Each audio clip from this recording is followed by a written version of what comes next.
Today we shall reflect on the life of St Maximilian Mary Kolbe.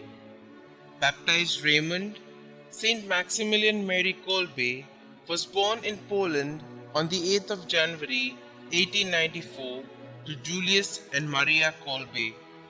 As a young man, he entered the order of Friars Minor Conventuals and was ordained priest in 1918 in Rome.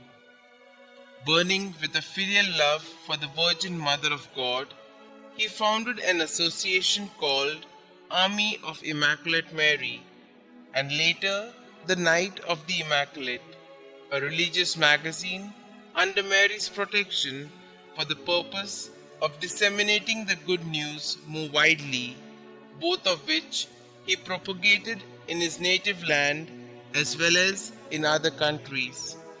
In the year 1930, he went as a missionary to Japan.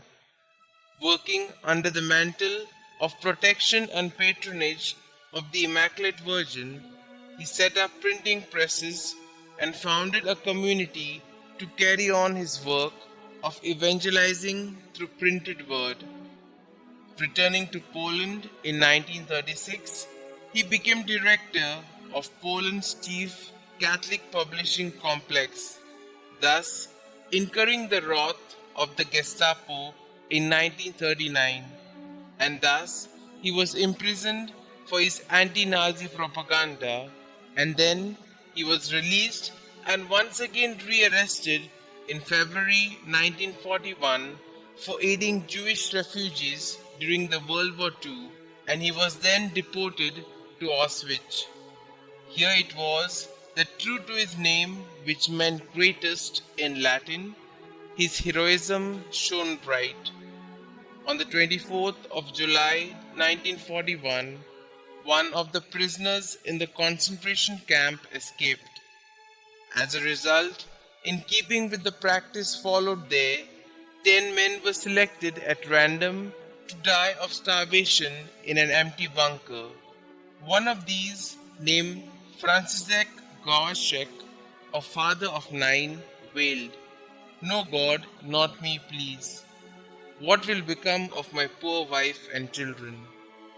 Deeply moved, Father Kolbe stepped out of the ranks and standing before the Commandant Fritsch, he pointed to Sergeant Gajownik and said, "I am a Catholic priest from Poland. I am old. I want to take his place because he has a wife and children," thus exemplifying Christ's redemptive love.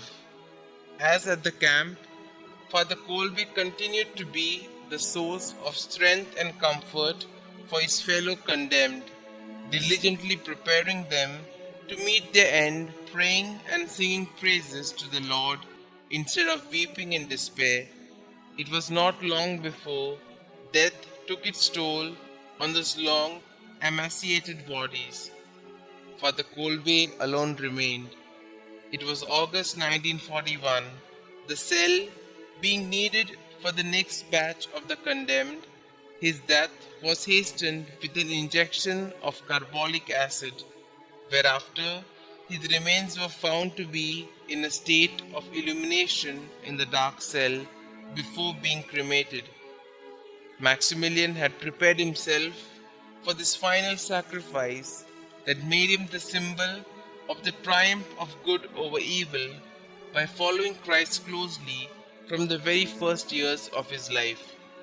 Consequently, his mysterious childhood vision of the 2 crowns came to fruition when he received the white crown denoting purity at the hands of Pope Paul VI, who beatified him on the 17th of October 1971, and the red one symbolizing martyrdom when he was canonized by Pope John Paul II on the 10th of October 1982.